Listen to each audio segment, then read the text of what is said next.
Hello दोस्तों, मैं आफ्ताब राना आप सभी का अपने YouTube channel A1 study area पे स्वागत करता हूं। आज हम लोग इतिहास के बारे में पढ़ेंगे। इससे पहले वाले वीडियो में भी हमने आपका वीडियो फर्स्ट में इतिहास के बारे में पढ़ चुके थे, इतिहास के कुछ शुरुआती के बारे में। तो हम लोग जानते उसमें पढ़े थे कि इतिहास के पिता किसको कहते हैं, यानी इतिहास के बाबूजी हेरोडोटस को इतिहास का जनक कहा जाता है। और इतिहास को हम लोग पढ़े थे। तो इतिहास में जनरली एक आते हैं थॉमसन और एक आते हैं जॉर्ज रॉबर्ट ब्रूस हुट। वो तीनों मतलब ये दोनों जो वैज्ञानिक हैं ये अलग अलग आधार पे इतिहास को बांटते हैं। इन तीनों का सोर्स क्या है तो देखते हैं। इतिहास को पहले देखते हैं। तो इतिहास में अगर पहले स्टार्ट होता है मेरा तो पाषाण काल से स्टार्ट होता है। इतिहास जो स्टार्ट होता है पाषाण काल। पाषाण काल को इंग्लिश में बोलते हैं कौन सा, स्टोन एज। पाषाण काल को हम लोग बोलते हैं स्टोन एज। और इस स्टोन एज को हम लोग तीन कालखंडों में बांटते हैं, जिसमें कि मेरा फर्स्ट होगा, second and third last is. First होगा पूरा पाषाण काल, सेकंड में मध्य पाषाण काल और थर्ड में नव पाषाण काल। तो हम लोग देख लेते हैं कि पूरा पाषाण काल में किस चीज़ का खोज हो चुका था, तो आग का खोज हो चुका था। पूरा पाषाण काल में लोग किसकी खोज कर चुके थे, तो आग की खोज कर चुके थे। मध्य पाषाण काल में पशुपालन का खोज हो चुका था और कृषि का भी खोज हो चुका था। पशुपालन का, लेकिन कृषि का व्यवस्थित ढंग से नहीं हो चुका था, इसलिए व्यवस्थित ढंग से कृषि का हम लोग नव पाषाण काल में पढ़ेंगे। हम लोग पहले देखते हैं मध्य पाषाण काल में पशुपालन का। तो पशुपालन तीन जगह से स्टार्ट हुआ था। एक है आदमगढ़, इसमें एक है आदमगढ़ और दूसरा है बागौर और तीसरा है सराय बहादुर नहर। सराय बहादुर गढ़ या सराय बहादुर नहर, इसको दे सकते हैं। तो आदमगढ़, आजमगढ़ अलग है और आदमगढ़ अलग है। आजमगढ़ वो उत्तर प्रदेश में है और यह आदमगढ़ है। आदमगढ़ आपका मध्य प्रदेश में है और इसका नया नाम चेंज होकर के आर्यमनगढ़ होने वाला है। बागौर राजस्थान में है, भारत के पश्चिमी राज्य में एक है। वहाँ पर भारत का सबसे बड़ा मरुस्थल आपका थार है और थार मरुस्थल जो पाकिस्तान में कट के चला गया है उस वाले भाग का नाम है चोलिस्तान। उसके बाद सराय बहादुर नहर, यह भी आपके उत्तर प्रदेश में पड़ता है। अब हम लोग पढ़ेंगे नव पाषाण काल के बारे में। नव पाषाण काल में किसकी खोज हो चुकी थी, तो कृषि की खोज हो चुकी थी और पहिया का भी खोज हो चुका था। कृषि, अब हम आपको अभी जस्ट बताया कि कृषि का यहाँ भी हो चुका था मध्य पाषाण काल में, परंतु व्यवस्थित ढंग से नहीं हुआ था। और मानव, जैसे अभी इससे पहले वाले वीडियो में हम लोग ने पढ़ा था कि मानव जाति का पालना और मानव सभ्यता का पालना, दोनों में अंतर होता है। मानव सभ्यता यानी सभ्य मानव। सभ्य मानव हम लोग किसे कहते हैं, जो एक मतलब समूह में, एक समूह मतलब किसी समूह का रूल है, नियमों को पालन करते हैं, उसे सभ्य मानव कहते हैं।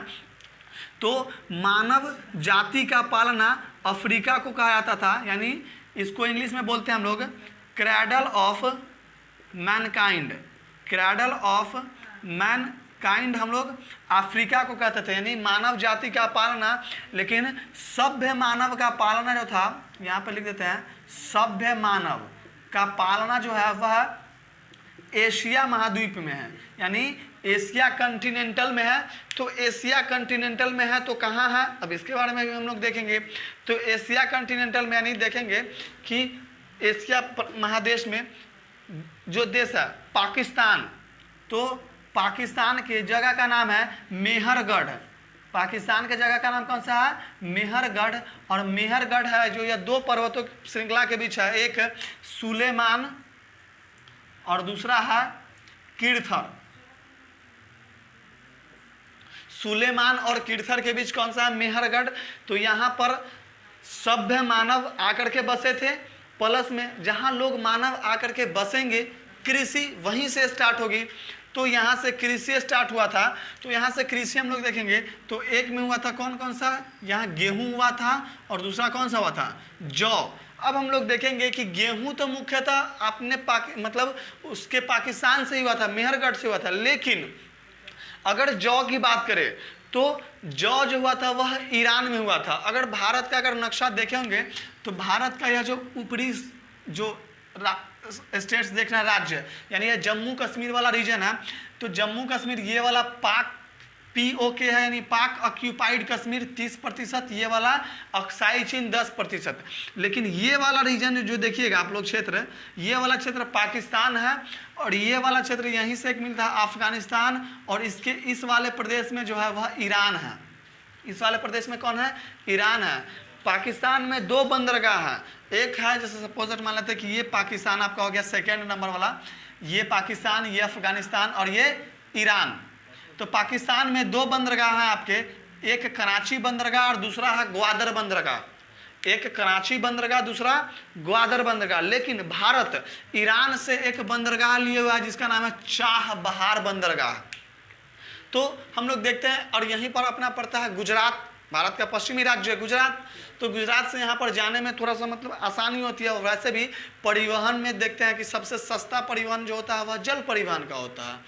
तो यहाँ पे ईरान में किसकी खेती हुई थी? जौ की खेती हुई थी। और गेहूं की खेती कहाँ हुई थी? अब पाकिस्तान के मेहरगढ़ में। उसके बाद कुछ हम लोग स्थल को भी देखते हैं कि कौन कौन से स्थल मिले थे। कुछ स्थल से साक्ष्य जो मिले थे उस साक्ष्य को भी देखेंगे हम लोग। तो उसमें हम लोग पढ़े थे कौन कौन सा? एक में भीमबेटका के बारे में पढ़े होंगे, भीमबेटका, यह जो मध्य प्रदेश में है। दूसरा पढ़े होंगे हम लोग चिरांद के बारे में, जो कि यह बिहार में है, सारण छपरा में है। तीसरा में पढ़े होंगे हम लोग बुर्ज होम के बारे में, जो यह जम्मू कश्मीर में है। चौथा पढ़े होंगे हम लोग कौन सा? पल्लव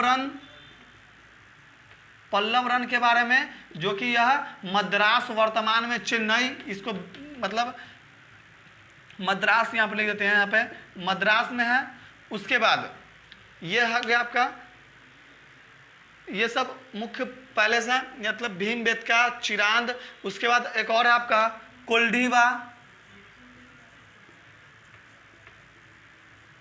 कोल्डीवा, जो कि आपका था उत्तर प्रदेश में। तो देखते हैं हम लोग, भीमबेटका से चित्रकारी का साक्ष्य मिला है, मध्य प्रदेश में है, नर्मदा नदी घाटी के निकट है, विंध्याचल पर्वत के है, रायसेन की पहाड़ी है वहीं पे। चिरांद बिहार में है, पुरातत्व मिला है यहाँ से। फिर बुर्ज होम जो जम्मू कश्मीर में है, बुर्ज होम से गर्त आवास का साक्ष्य मिला है। गर्त आवास मतलब क्या? गर्त अर्थात गड्ढा, और आवास मतलब रहने का जगह। तो उसमें वहाँ पर जो है वहाँ पे दफनाया भी गया। तो वहाँ पे मनुष्य के साथ साथ वहाँ पे कुत्तों को भी साथ में दफनाया गया है। तो वहीं से गर्तावास का मिला बुर्ज होम से।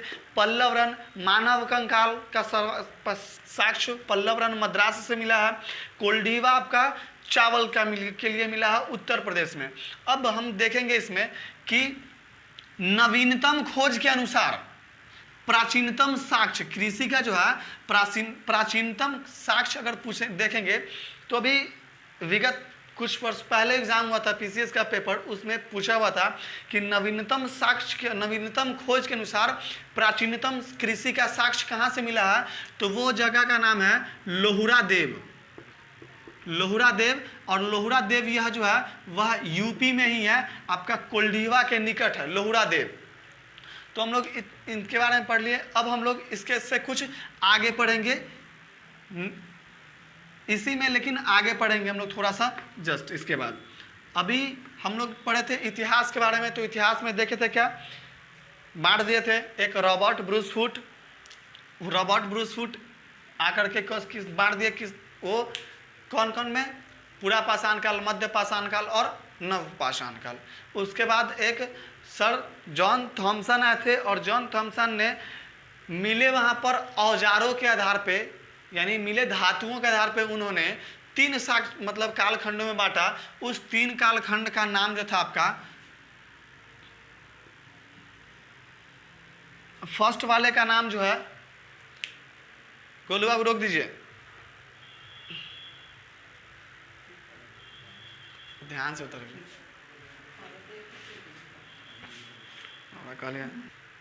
रॉबर्ट ब्रूस फ्रूट ने भी इतिहास को 3 कालखंडों में बांटा था, प्राग ऐतिहासिक काल, आद्य ऐतिहासिक काल और ऐतिहासिक काल, तो प्राग ऐतिहासिक काल में ही पाषाण काल को पढ़ना था। लेकिन जॉन थॉमसन ने भी इतिहास को 3 कालखंडों में बांटा। उन्होंने किस आधार पे? वहाँ पे मिले औजारों के आधार पे। तो उन्होंने फर्स्ट में बांटा था पाषाण काल, दूसरा को बांटा था ताम्र पाषाण काल, और तीसरा को लौह युगीन। ये 3 में बांटा था, पाषाण काल, ताम्र पाषाण काल और लौह युगीन। अब देखते हैं, हम लोग पूरा पाषाण काल में पढ़े थे। तो माइक्रोलिथ यानी जब पूरा पाषाण काल का समय था तो उस समय मनुष्य जो थे वह आखेटक थे। आखेटक मतलब क्या होता है? शिकारी होता है। और खाद्य संग्राहक यानी फूड गैदर थे, यानी फूड को क्या करते थे? मतलब जमा करके खाद्य को, मतलब खाद्य पदार्थ को जमा करके रखते थे ताकि नेक्स्ट मतलब अगले दिनों के लिए। और आखेटक भी थे, तो उस समय वह अपने भोजन के लिए मतलब शिकार जो करते थे, आखेट जो करते थे, तो बड़ा पत्थर से किया करते थे। लेकिन जैसे ही मध्य पाषाण काल स्टार्ट हुआ तो उन्होंने उस पत्थर के साइज को छोटा कर दिया और जिस एज को मतलब कहा गया, जिस काल को माइक्रोलिथ, जिस काल को कहा गया क्या? माइक्रोलिथ। यानी माइक्रो मतलब क्या होता है? छोटा, और लिथ मतलब पत्थर, यानी इस यहाँ पे छोटे पत्थर का इस्तेमाल करने लगा। तो ताम्र पाषाण काल, उसके बाद वो तो आपका रॉबर्ट ब्रूस फूड के अकॉर्डिंग था, लेकिन इसके अकॉर्डिंग ताम्र पाषाण काल को क्या कहा गया कि आपका मध्य पाषाण काल को माइक्रोलिथ कहा गया, लेकिन ताम्र पाषाण काल को चालकोलिथ कहा गया है। तो हम लोग इसके बारे में देख लिए, ताम्र पाषाण काल, पाषाण काल और लौह युगीन, इसके बारे में भी डिटेल्स में पढ़ेंगे। अब यहाँ देखना है क्या कि आपको सबसे पहले जो साक्ष्य मिले थे, जो भी हमारे साक्ष्य मिले हैं, प्राचीनतम साक्ष्य, वो तो देख ली कि कहाँ कहाँ से मिले। लेकिन इन सभी साक्ष्य का कहीं ना कहीं तो मतलब कोई ना कोई संग्रहालय में रखा गया होगा। तो विश्व में अगर बात करें तो विश्व में पुरातत्व साक्ष्यों का संग्रहालय जो है वह कोपेनहेगन में है। विश्व के प्राचीनतम यानी पुरातत्वविदों का साक्ष्य जो है संग्रहालय, वह कहाँ? कोपेनहेगन में। और कोपेनहेगन किस देश को में है? डेनमार्क में। कोपेनहेगन किस देश में है? डेनमार्क में। यह यूरोप देश में पड़ता है, यूरोपीय कॉन्टिनेंटल में पड़ता है, यूरोपीय महादेश में पड़ता है। और यूरोप में डेनमार्क है। डेनमार्क से ज्योग्राफी में एक चीज़ याद रखना है कि स्कैंडिनेवियाई देश पूछ देता है। स्कैंडिनेवियाई देश 4 देशों का समूह होता है।